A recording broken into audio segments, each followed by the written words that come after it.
Welcome to the Michael Singer Podcast, presented by Sounds True, in partnership with Shanti Publications.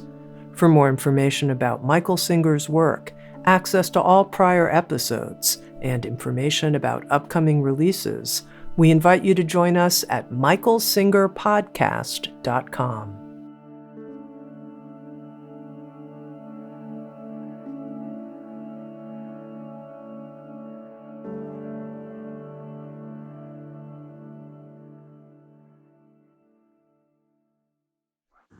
Jai Masters. There are two different ways, both very viable, very meaningful, to approach deep spiritual growth. One is the more traditional way, which is meditate, do practices, struggle, renounce, be pure, don't swear. Just reach up. Reach up. Don't worry about down. Just keep reaching up. And people have very deep experiences. That's traditionally the path that's taught. Is meditate as much as possible. Do this intense sadhana. Reach up, is all I can say. The other path, which even the Gita says is just as viable, is to look down and see what's holding you down. Otherwise, you're struggling with the anchor, which is valid, but you're struggling with the anchor to constantly try and pull it up with you. The path of purification, the true path of deep, deep spiritual growth, is to say, why do I have an anchor? I want to go up, just like everybody else wants to go up, but there is something holding me down. I know that. I see that. I see it every day. There's something holding me down. I'm not tolerant. I get upset. I have preferences. I desires, fears. There's a lot of stuff down there. Have you noticed? Well, instead of trying to take that stuff with me, I want to get rid of that stuff. That's the other path. The path of surrender. The path of letting go, as opposed to the struggle of reaching up. It's so logical to say, why do you want to fight with what's holding you down? Why don't you just look at it, figure what it is, and get rid of it?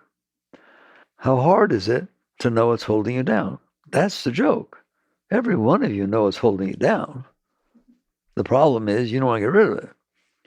You actually look at your preferences, your desires, your hopes, your dreams, your fears, and you say, that's who I am. So for me to be okay, I need to satisfy my preferences. I need to make sure what I don't want to happen doesn't happen. And make sure what I do want to happen does happen. I need to struggle with life. All of life. All of life. Even if you get what you want, you're afraid of losing it. Or you change and it changes. So you have to struggle to always satisfy what's going on inside of you. Maybe you can relate to that. All right? You call that goals. You call that drives. Somebody once said to me, if you want to know what God wants of you, look at your desires and go after them. You don't want to say that to me, because that is the polar opposite of every single thing I've ever learned. So let's say, why is that stuff down there? Maybe people should say, if God didn't want it down there, he wouldn't have put it there. I don't advise taking that position. Because what you're going to find out is that there's a reason that that stuff is down there. And the reason is not divine, it's not holy. The reason is you put it there. No, yes, you put it there. Things happened in your life that you didn't like. That's totally normal. Everybody has that. Not just big things, little things. It's raining when I don't want it to. A mosquito bit me. I went to the party and they weren't dressed kind of the level where I was.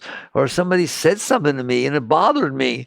It's a constant situation that things happen in the world that cause disturbance inside. So I told you have a choice. Either you sit there and say, then I don't want those things to happen because I don't want disturbance inside of me. So I need to work on everybody and everything, the weather, the people, the driver in front of me, every single thing I need to work on to try to have it be that it doesn't disturb me when it comes inside. And it maybe even makes me feel good. And that's how you define your life. Avoiding what bothers you and clinging to, grabbing, getting what makes you feel better. And almost everybody would agree with you. That's the purpose of life. Okay? You want to have a nice life? Get what you want and avoid what you don't want. Okay? How much fun is that? How much fun is it to wake up every single morning, go to bed every single night, and see how'd you do? Are you getting there? Did things happen that you don't like? What should you do about them? Does anybody worry at all ever in their life? What is worrying? Worrying is I might get what I don't want. Didn't happen. I'm worrying. I might get what I don't want, and I might not get what I want. That's the only thing you worry about. It's all founded on the fact that you are not okay. And you need to find a way to be okay. And the way that almost all humans find to be okay is to get what they want and avoid what they don't want. Okay? Nobody argue with me? Nobody argues with me about that.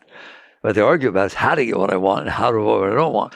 Okay? That becomes all kinds of philosophies and teachers and life coaches and all kinds of things. How to get what I want and avoid what I don't want. Spirituality is not about that. I mean, it's about renouncing what I want and making myself get what I don't want. No, it is not about what they call tapasya, making yourself suffer for the sake of it and making sure that you get what you want, all right? Attracting to yourself what you want. Spirituality, true spirituality, the stuff that leads you to the final stages and stay there. Not once in a while you have a high experience or something, but just the foundational state of being okay all the time, period, unconditional, is to look inside and say, why does the outside world bother me? Whoa, I could write an essay on that. Why does the outside world bother me? Why does it not bother him the same as it bothers her? Why does it not bother me the same tomorrow as it bothered me today? It's pretty dynamic in there. And you start to look at it and say, maybe I need to look at this. Yogananda used to call meditation entering the laboratory of soul research. That's what we're talking about. You look in there, and yes, you see a mess. And what you see is that you're not getting what you want, or you're afraid you won't get what you want, and you're getting what you don't want, or you're afraid you're going to get what you don't want. There, that's what you see. And so how do you work with that? What do you do with that? I told you, your choice is either go out there and get it, avoid it and get it, avoid it and get it. And if you have not caught on yet, that is a lifetime of constant suffering. It is constant struggling to try and get what you want and avoid what you don't want. It's never over. Have you ever gotten what you wanted? Answer me. Have you ever gotten what you wanted? How long did it last? You didn't want anything else, did you? It just comes and goes. Eventually you wake up and say, if I follow that, I will never be okay. So the question becomes, why is that stuff in there? And what can I do about it?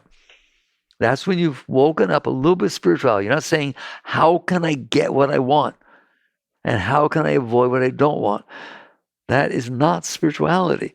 That is the epitome of worldliness. How do I get from what's outside of me what will make me feel better inside? And how do I avoid what's outside of me so I don't feel worse inside? I'm not selling you anything. It's obvious. Well, it doesn't ever change. It doesn't ever stop. You always want something. You always don't want something. And usually more than one thing. It's a constant priority. So where's my list? Okay? So instead, you ask the question, I don't want this stuff going on inside of me. Not I want the outside to be the way it makes me feel better inside and not worse inside. I don't want this stuff in here. That's when you woke up spiritually. I don't want this stuff in here. Is there a way to get rid of it? Is there a way to not have the stuff in there? First of all, what does it mean to not have the stuff in there? Let's get that straight. It means you are always okay. What do you mean? How can you always be okay? By being okay, by just being okay, by not having stuff inside of you that's making you not okay, and not having stuff inside of that's saying, I won't be okay unless I get this. Let's get that down. And very few people not only have they never reached that state, they don't even think they want it. Why am I wasting my time sitting here? Go out there and get something. What's bothering you? Go out and avoid something. In other words, go outside and make it so that when it comes in, you're feeling better. That's how you be okay. Well, it's not true. That's not how you be okay. That's how you suffer. That's how you struggle. That's how you have a constant sense of anxiety and disturbances going on inside. What can I do about that? You can say, how can I get rid of this stuff that's in here so it's not bothering me and I can be okay inside naturally without any struggle, without any effort? In the end, you're going to find out that ecstasy is effortless. There's no effort. It's what's left when you're through with the stuff that's holding you down. It's this stuff that you stored in there that's causing the problem, not that the world is not behaving the way you want it to match the stuff inside. Can anybody understand the difference? No one teaches you there is such a state. There is a state of absolute total well-being, no matter what happens, no matter what unfolds, no worry, no anxiety, no fear. I mean, the master used to say, if a lion jumps at you, get afraid, right? But if you're afraid to play the piano at a recital, if you're afraid to talk, if you're afraid to say something stupid, if you're afraid to wear the wrong clothes, if you're afraid of this psychological mumbo-jumbo stuff that you made up, you're not going to be okay. Can you get rid of that? Can you not have those fears? Can you not sit there and say, I can only be okay if I find the right person? Let's get personal. I can only be okay if I find my soulmate. Yoga doesn't even talk about such a thing as a soulmate. You are your own soulmate. You're whole and complete within yourself. You're filled with love. You're filled with ecstasy. You're filled with joy. You're filled with inspiration. Inspiration about what? Everything. That is what enlightenment means. That's what it means to be a liberated being. It's what it means to be whole, complete, unblocked. Can you reach that state? Of course you can reach that state. How do you know that? Now you start watching inside to get your bearings. I know that because I put that stuff in there. What do you mean? When I was 6, my sister got the bicycle that I wanted, and now I'm 66, and I don't talk about bicycles, and I don't talk to my sister. Well, I don't understand. Why is that in there? It happened so long ago. I don't understand. It's not happening now. You don't even want the bicycle now. You can't ride it. You're too old. But you still have that stuff in there. So the question becomes, how did it get in there? You put it in there. You had the experience. It's not happening over and over again. It happened once.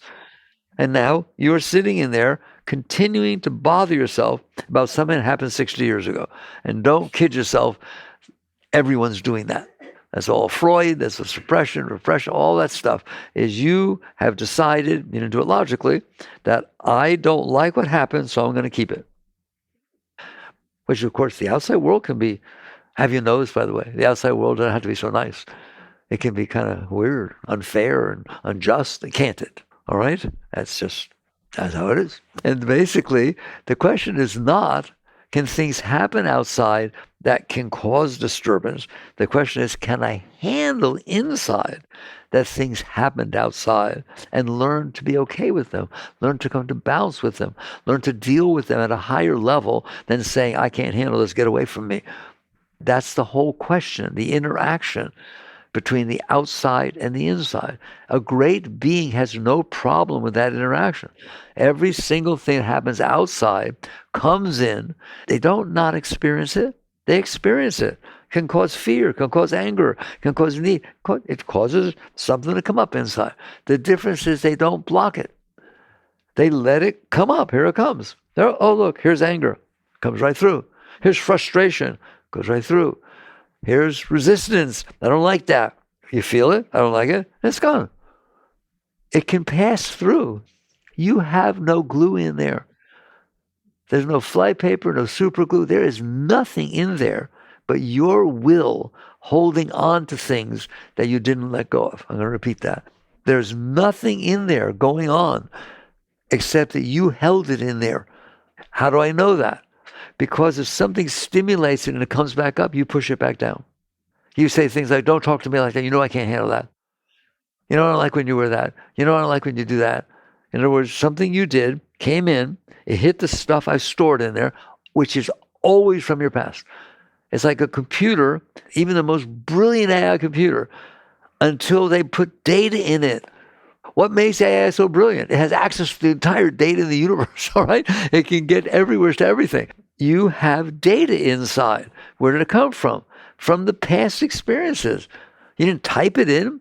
It came in through your senses. Events happened outside. They came into your inner world. You are in there, right? Came into your inner world. You experienced them, but that wasn't the end of it. You experienced them, and some of them you said, I don't want that to have happened. That's so funny. It obviously happened, or you wouldn't know that you didn't want it to happen. The fact that you're resisting it, that you don't like it, means it actually took place and it's coming into your inner world. And the question becomes, you're in there.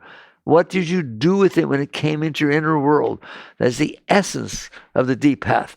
And I know what I did with it. I resisted it if I didn't like it, all right? I said, no, I don't want to have that experience. I don't want it to rain. I don't want you to have said that. I don't want this to have happened 5 years ago. You basically said, no, I don't want to have the experience I had. Therefore, I'm going to push it away. I always talk to you at this level, but this is the level of real spirituality. What do you mean you push it away? Does that make it not have happened? Of course not. It obviously happened. But I don't want to experience it. It's all about you in there, the actual consciousness that is experiencing what came in. It comes in from outside. Maybe to go slower. You have senses, 5 senses. What do? They pick up the outside world. Sight, smell, taste, touch, and hearing, okay? So they come in. These are I/O ports. The stuff from outside comes in. Then you are in there. Consciousness is in there. Consciousness is not out here. You don't see by looking through your eyeballs. You are not looking out through your eyes at me right now. The light is bouncing off of my image and reflecting back into your eyes, which are optical receivers, and it's then being passed up your optical nerves and making an impression on your central nervous system of your brain and rendering in your mind. That's the part that, well, many of them do, but that most scientists, which is fine, I respect them, they only want what they can measure and see. Okay, so you said it comes in, I can measure, I can see it stimulating the cortex of this part of the brain. Yep, I can see that light's going on. Fine. That's not what you see. You don't see little lights blinging in there, little nerve cells firing up. That vibration of what comes in and makes these impressions on your brain, which they see with MRIs and all this kind of stuff. I'm not talking about science. It's just they need to go further. What happens to that makes it that I'm seeing you? I don't see little lights blinking in there in my cortex or whatever part of my brain it is. I see people, I see birds, I see things. How does that happen? Because the light comes in, like into a camera, the light comes in, it passes the image back into my brain, everything gets activated. It then subtly vibrates what's called the mental plane. It vibrates your mind, not your brain. There's a higher vibration rate than the physical brain. And it just like we have the entire electromagnetic spectrum, goes from one end to the other. This is much higher energy. And so it's so subtle that when these impulses come into your nervous system, into the brain, they make an impression on the lake of your mind. And you are actually sitting in there looking at that impression. When you look outside, you're not looking outside. It's coming into you. Go to any scientist, ask anybody how the eye works. You don't look out through the eyes. It picks up light and passes it into you. But I don't see light, which I did. I don't see light in there. I see you guys. How? I told you, it's the same way as this ball game's going on in San Francisco, but you're watching on your flat screen TV at your house. How's that happening?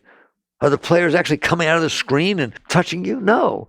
Light is bouncing off of those images, being picked up by the camera, being sent through the satellite, wherever it is, and it's being then brought down into your flat screen TV, and we call the word rendered. It becomes rendered in the pixels on your flat screen TV. So you're not looking at what's actually out there. You're looking at an image that got painted on this screen with pixels. That's exactly what's happening inside of you. The images coming in from outside, both sight, sound, touch, all of them, They come in, they stimulate your nervous system, it gets passed back to the central computer, your brain, and it causes vibrations, subtle vibrations on the mental plane, and the mind recreates what you were looking at. That alone is so spiritual, it's ridiculous. Can people be colorblind? All kinds of things go on. It just means it's distorted when it comes in. But what's painting inside of you is outside being rendered inside. So the question becomes, when it comes in, you actually experience it. How do you know? Because I'm in here. I don't have to explain. I'm in here. Are you in there? I'm in here. Do you experience what you experience? Yeah, how do you know? Because I'm a conscious being experiencing what came in. So it comes in, I experience it. That's not the problem. So both outside things that come in, not a problem. Inside emotions that stir up, you experience those too. And the mind can create its own thoughts. It doesn't have to wait for the outside world to do it. And you're in there experiencing it. The question is not, is that happening? Yes, it's happening. Can you handle it? Are you okay sitting in there, being a conscious being, experiencing, what was that word? Oh, reality. Can you handle that it's raining? Can you handle the driver in front of you who's driving weird? Can you handle that your wife's not in a good mood, she comes home? Can you handle that your husband lost his job? Can you handle what comes in? Or when it comes in, do you resist it? Do you say, no, I don't want to experience this? And that's what, of course, you all do. And what you do when you say, I don't want to experience it, because I told you, you obviously did experience it. You can't not experience what you've experienced. You can make believe you didn't. It's called, suppression, denial. There's psychological names for those things. But you obviously experienced it, or you wouldn't even be thinking about it. So it comes in, and the question, the bottom line is, can you handle what came in? So what we want to say with our mind is, why should I? It wasn't fair. I didn't like it. It's not just. That shouldn't have happened to me. Why'd that happen to me? Fine, go do that. Do that and see how happy you are with your life. The bottom line is, did it happen? Yes. Can you handle it? It has to be yes. Why? What's the alternative to saying, yes, I can handle it? It's very simple. It's binary. I can't handle it. Ever say that? I can't handle this. I can't handle this. I can't handle what you said. I can't know what's going on. I can't handle it. Then what you said is, you're in there and your inner being is having trouble, having disturbance.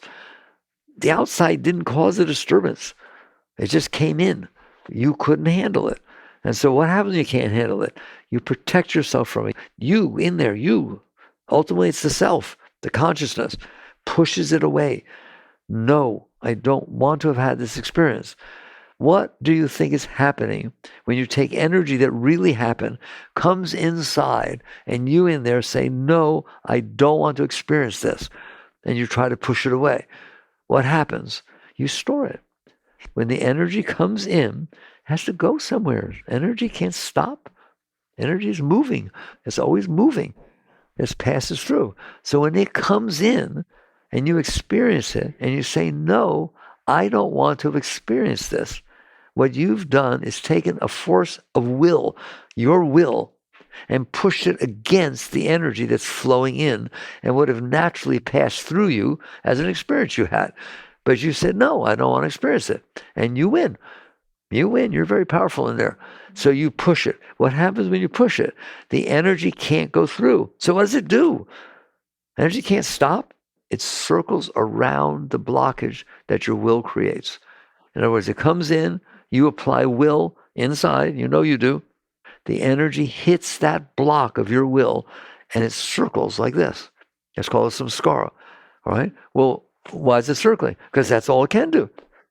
It's still in motion. It didn't stop. That's a pattern. In yoga, we call them samskaras, a pattern of energy that got caught inside of you from the past. How did it get caught inside of you? Because you held it there. Because you said, I'm going to block this energy so it can't come closer to me. I don't want it coming closer to me. I don't like what it feels like. Heck, if I'm letting this come all the way in. You understand that? I then use, it's easy, it's natural. I just use will. You don't have to think about it. Just you push. Do you resist things inside? What do you think tension is? What is tension? What is anxiety? What is all that kind of stuff? It's two opposing forces fighting with each other. That's why you get ulcers. That's why you get headaches. That's why everything happens, because energy has come in and you've pushed it away. So it's going to create tension. That's the fight between two energy forces. And so you hold it in there for how long? Your entire life. Anything you ever, I say this to you, you're not going to like me, anything you ever resisted and didn't let go is still in there.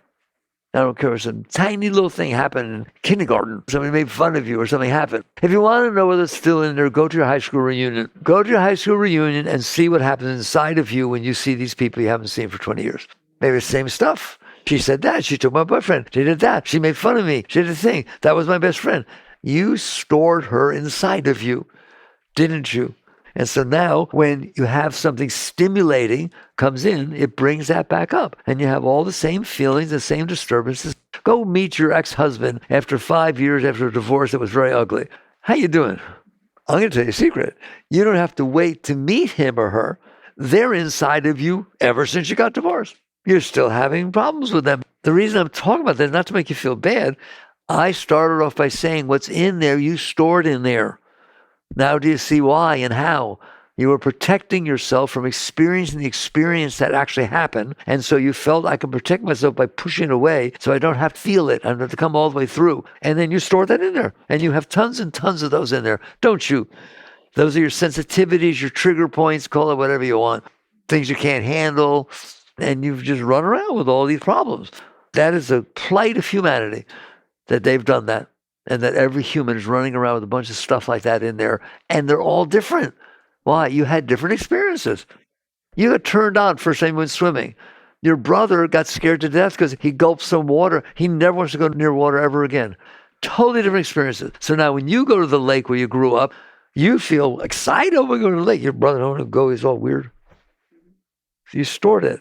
So basically, now that you understand what's going on, you stored stuff in there that you didn't want to experience. And I keep stressing to you, you can't not experience what actually happened. You need a time machine to go backwards, and you don't have one and probably never will. So the question becomes, what do I do about this stuff in here? It's very simple. Stop doing that. Stop storing that stuff in there. And you won't have these problems that you're having now.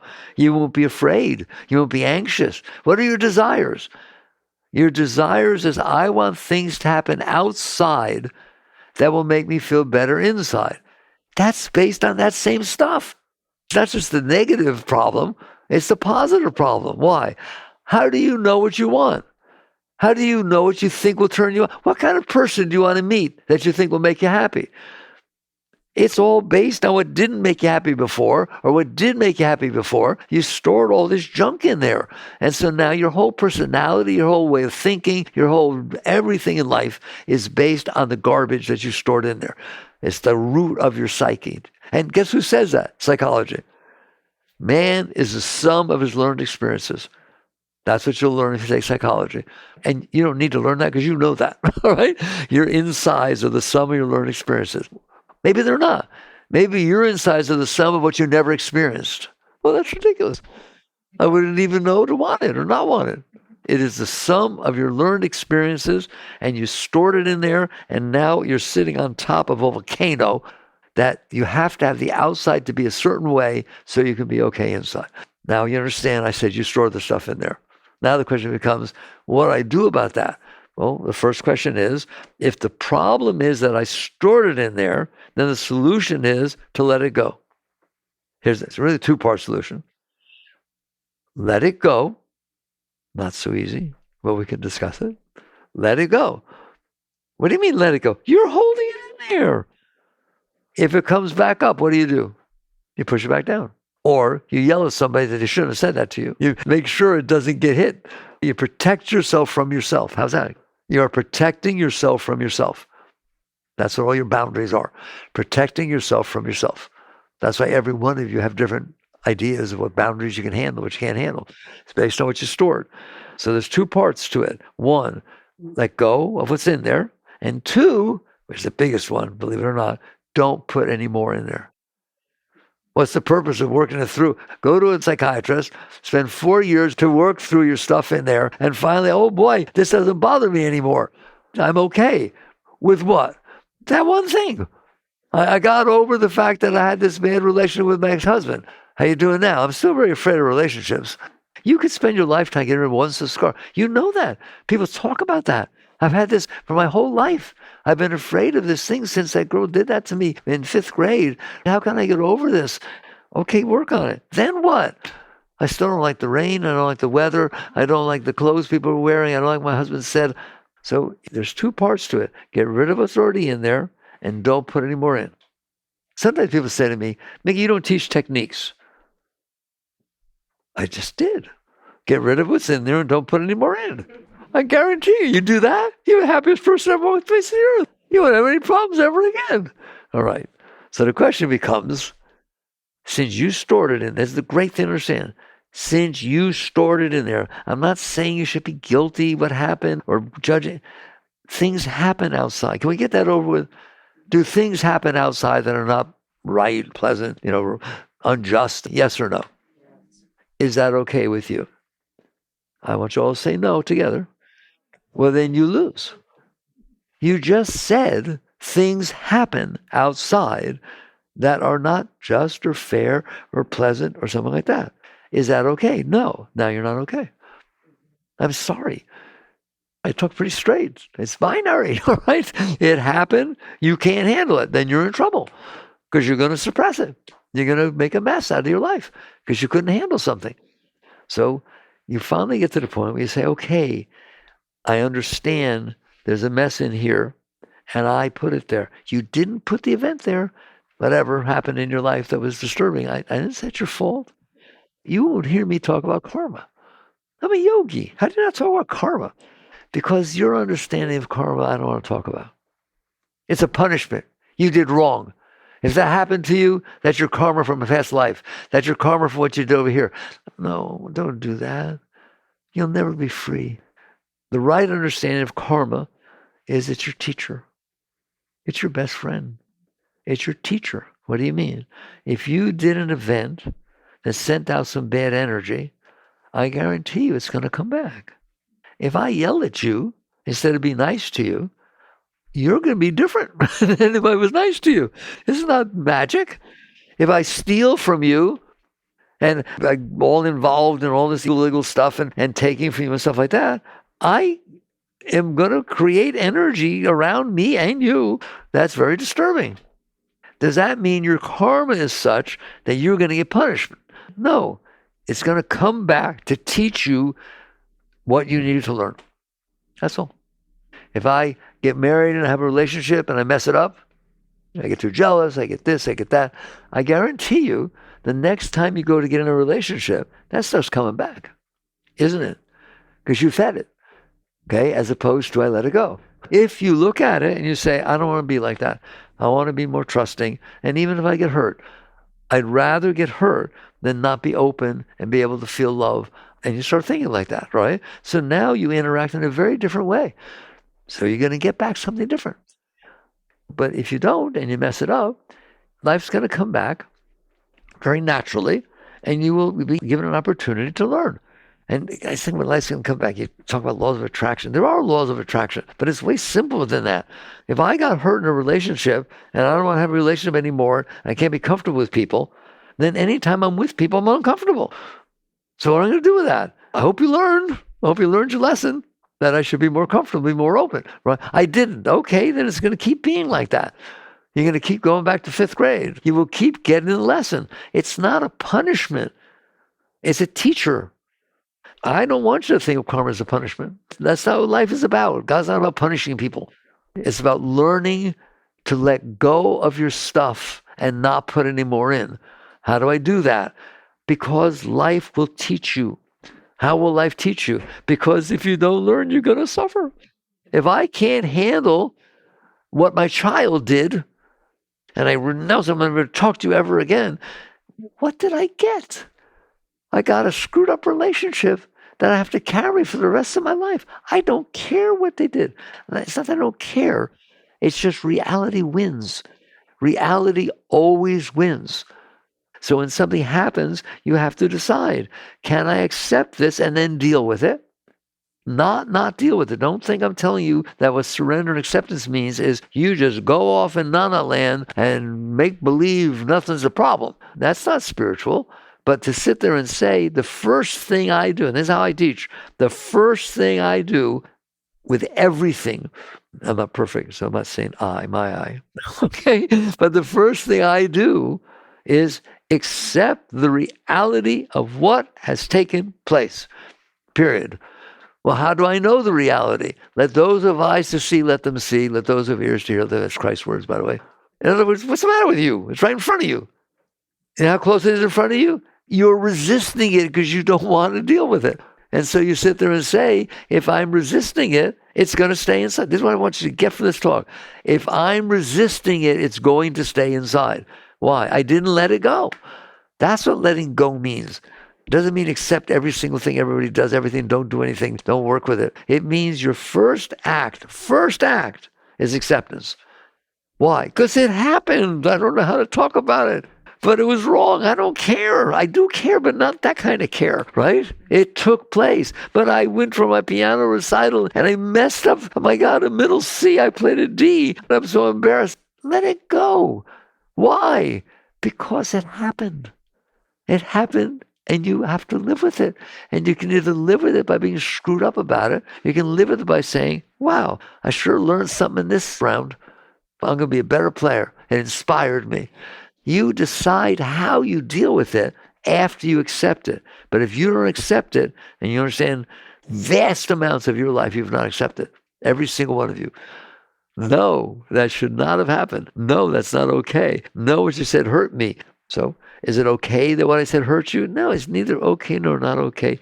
The starting position is, did this get said? Is it a problem? Can you handle it? So you start by saying every single thing that happens, I can handle it. That way I'm not putting more stuff in there. Otherwise you get neurotic about the fact that it rained. I know people that tell me, I get really depressed on the holidays. I've been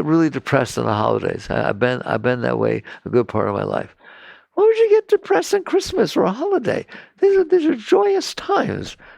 And they'd sit there and tell you, well, I had a bad experience. My sister got the toy that I wanted, and I really got upset with my parents and started a big fight. And so that comes back every time we get close to December 25th. Can you relate? Do you understand? Okay? So that's simple. You put something in there. And you have to decide, I don't want stuff in there. I don't want that stuff in there. I want to be whole and complete unconditionally within myself. Then I can come out here and deal wisely instead of reactively.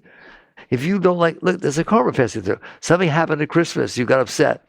Now all throughout your entire life, you don't want to do Christmas. You don't want to get presents. I don't want to get involved with it. I hate it. Fine. Until you work that through, you're not going to have nice Christmases. And they won't have nice birthdays. They won't have nice holidays. You understand that? You're just building this stuff inside. So you have to reach the point where you say, I don't want this in here. Not, is it right? Is it wrong? Is it good? No, it's way past that. Is it reality? Period. Or is it something I suppressed, therefore it looks like reality because it keeps coming back up? And then some people say, how do you tell the difference? You let go. Let go of what?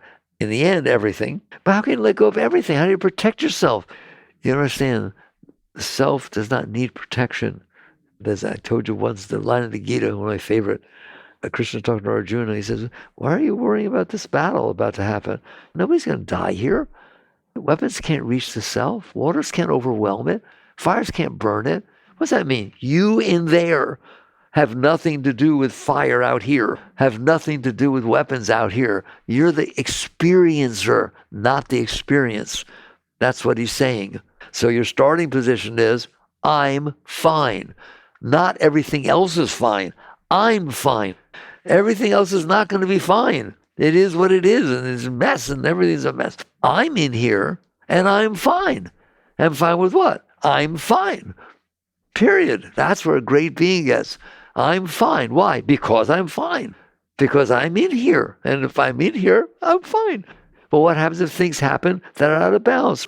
First, I'm fine. I can come down and see what I can do about it. But the difference I try to get across to you, you won't be coming down to see how you can be okay about it. you'll be coming back down, because you're already okay.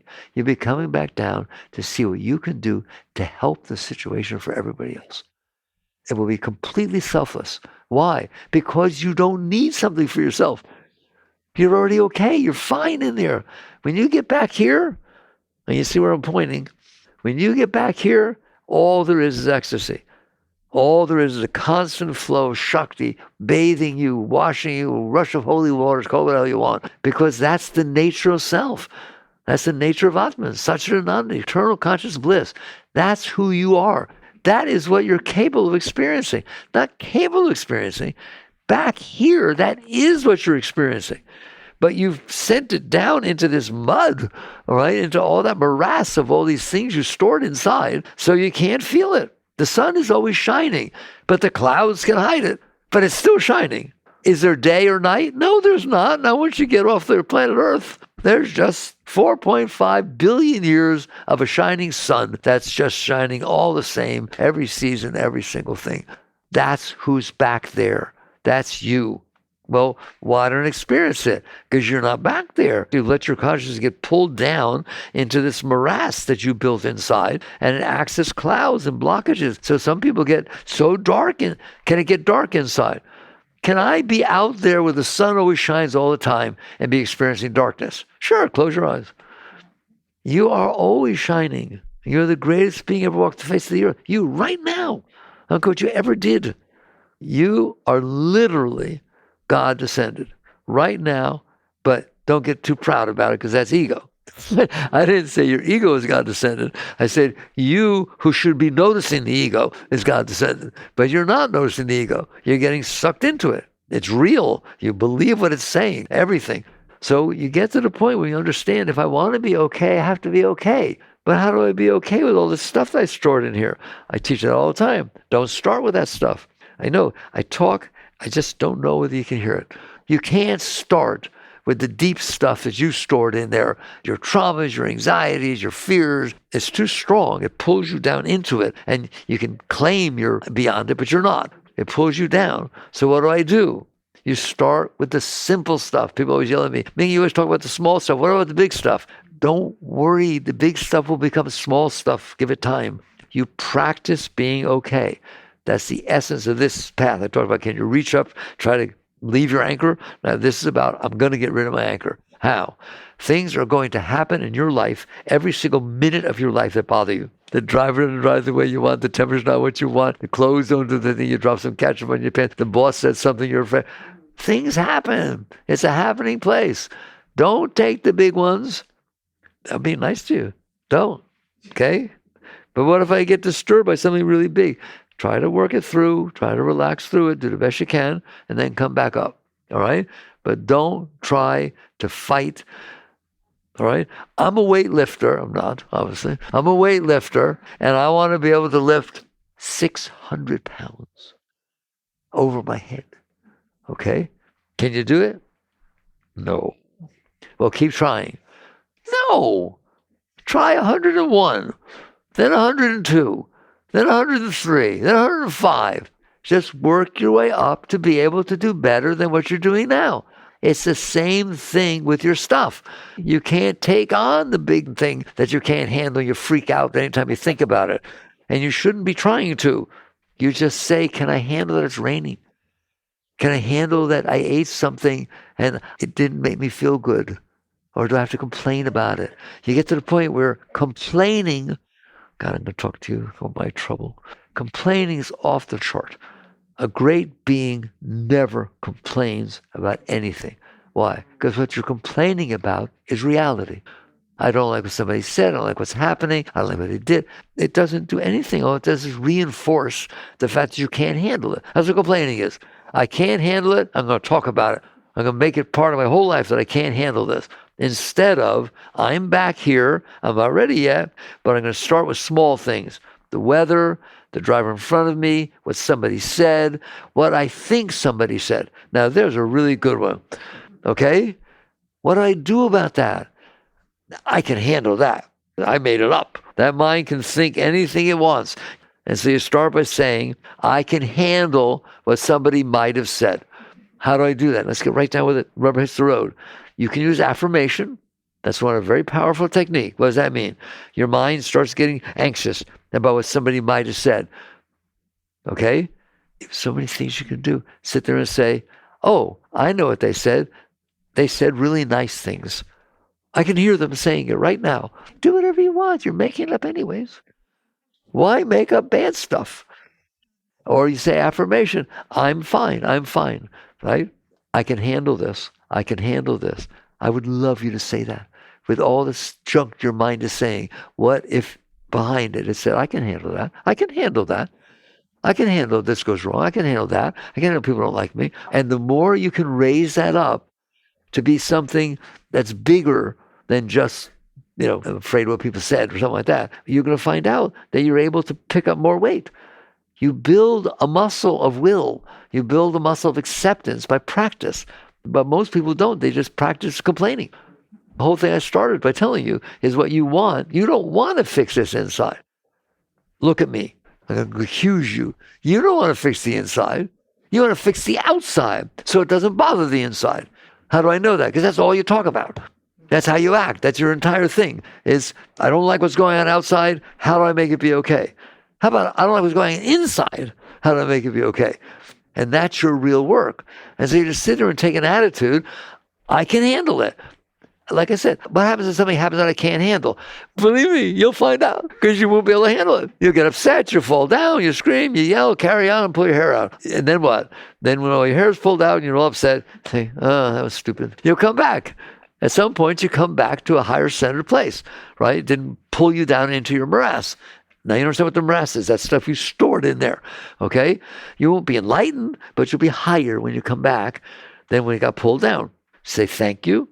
I'm trying to teach you the deep stuff, right? Well, shouldn't I be mad that I fell down? Aren't I supposed to not have fallen? No, that is not true. You're not supposed to have fallen down. And no, you should not be guilty or mad that you fell down. That's like sitting there saying, I'm going to start a sport. Let's say tennis. Easy one to work with. And I've never played tennis, never picked up a racket my entire life. So what do? I pick it up and I get a coach on the other side, hits the ball across the net, and I take a swing and it goes into the net. You say, let's try again. I can get better. I can hold my hand at a different angle. I can do this. I can do that. I can be coached. Will you get better if you work at it? You may not be a great tennis player, but you will be better. It's the same thing inside. If you work at being okay inside, you will get better at it. Just like you get better at the piano, you get better at tennis, you get better at anything you work at if you focus on it. But you don't think you can fix yourself. Not only do you not think you fix yourself, you don't even know there's a self that could fix the self because you're so lost in yourself. I'm a mess. Leave me alone. I'm a mess. No, leave me alone. Sure. Fine. As opposed to, it's a mess in here. Have you noticed that there can be a mess in there? Okay, there, fine. It can be a mess in here. Now what do? Work with little things every day to raise how you're doing inside. I don't care what it is, the driver in front of you, the temperature, the weather, the rain, your hair has a colic, I don't know. Whatever it is, can you play with it, make it a game, and say, I can handle that. I can handle that. Like some people, their first gray hair, they freak out. How many hairs do you have? And who are you? One person in the entire universe. Oh my God, what's with you? You have to sit there and say, I can handle that. Or use an affirmation. Boy, I love gray. I can't wait till it all turns gray. Just stop making a mess of yourself. Some people say, I don't want to get old. Well, I don't want to get old. I don't want wrinkly. I don't want to get varicose veins. I don't want to get old. Well, you're in trouble because you're going to get old. It's called waking up. You wake up and say, I've got work to. Do you have work to do in there? Oh, yeah. You got work to do in there. Do the work, but start with the little stuff. I often talk with people I care a lot about. I don't let them complain. I'm sorry. I'm not being a bully. I just know there is no benefit to hearing your complaints. Because what complaining means is, I'm right. The world needs to change so that I can be okay. And it's not changing, so I'm going to complain. Well, that's not what we're talking about. That's not how it works. You have to start off with, I'm in here, but I'm messed up in there, and I don't want to be. Therefore, I will start little by little practicing being okay instead of complaining, instead of, you see why complaining is such a problem? You know what complaining is? Affirmation. It's a form of affirmation. Instead of I'm okay, I'm not okay. But why are you not okay? I have reasons. I'll give them to you. That's affirming that you have the right to not be okay. So is there ever a reason for complaining? No. There's never a reason for complaining other than you got the junk in there and you can't handle it. So little by little, you work with yourself to raise yourself. You're in there. You see the mess. Please, I'm not accusing you of being a mess. It is a mess in there. Why? Because you stored all this garbage in there. I said there's two things. Stop storing more and get rid of what's in there. You may not be able to get rid of the big things right now. It's too strong. There's too much patterns, too much addiction. We're addicted to our way of thinking. Forget the addiction to drugs. You're addicted to a particular way of thinking, and it's hard to change. But you start somewhere. You just start being positive. You start being more open. I give you, I'm out of time, but I give you so many ways. I don't know whether you use them or not. When I talk about the fact that 1.3 million Earths fit inside the sun, and that there's 300 billion suns, stars in your galaxy, and there's trillions of galaxies, think like that. Instead of, I don't like what's happening, I'm just unfair what happened. Well, that's not going to help you one iota. So you use your mind to liberate yourself. You use your mind to raise yourself. In any event, what do we talk about? There's two methods that you can try and be spiritual. One is just reach up. Just reach up. And in India, they can do tapasya. They put themselves through all this stuff saying, I'm renouncing, I won't eat, I won't do anything right. Fine. You're welcome to go do that and to try and free yourself even though you have junk. Because I'm going to tell you a secret, and great masters teach this. Mary Baba teaches this. If there is junk and you get very high, you're coming back. In fact, there's a little cute thing in some of the stories of masters in India talk about. They say, in India, there's a rumor that if you bathe in the Ganges, all your karma goes away. If you bathe in the Ganges, that's the holy river, all your karma gets washed away. That's how holy it is. And the masters say the following. All right? Yes, it's true. The teaching is true. If you bathe in the Ganges, all your sins go away. All right? But what really happens is they jump on a little limb before you get in the water, and when you get out, they jump right back on you. How about we get rid of them by letting them go? How do you do that? By handling life. By handling the reality, the flow of life, little by little. Don't rush yourself. Little by little, I can handle this. I can handle this. I can handle this. And your mind will inevitably say, no, I can't handle that. Well, fine, you're not ready.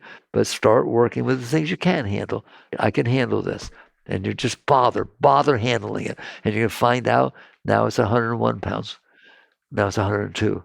And next thing you know, they write me from all over the world. And almost all of them are thank yous. You know what they say? It works. Of course it works. How can it not work? You're raising yourself. You're doing work inside to let go of the garbage you stored in there.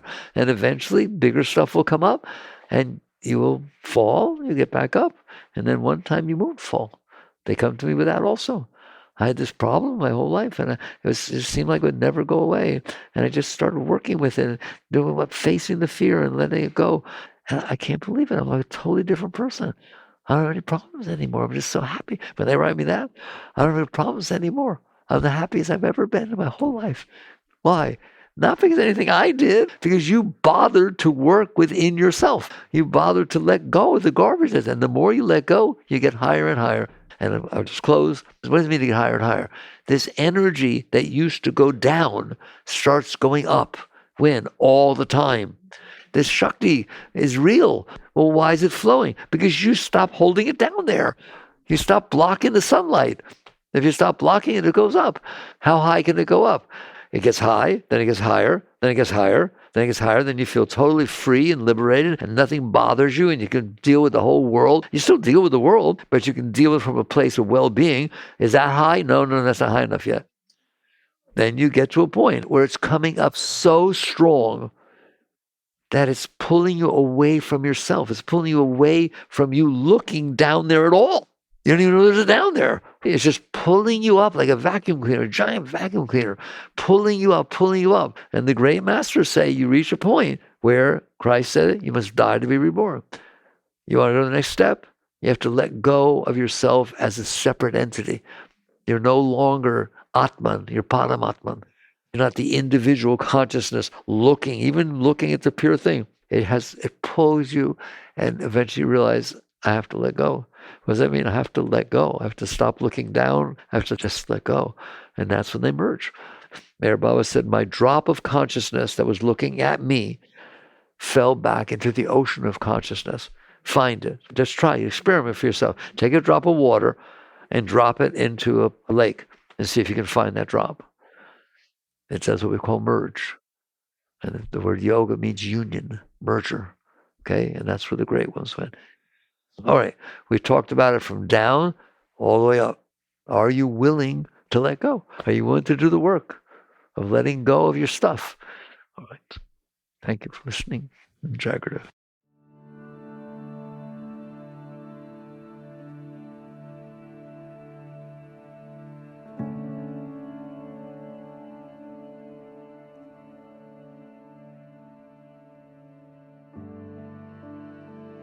You've been listening to the Michael Singer Podcast, produced by Sounds True in partnership with Shanti Publications. For more information on Michael's body of work and all back episodes, please join us at michaelsingerpodcast.com. Thanks so much for listening. Sounds True, waking up the world.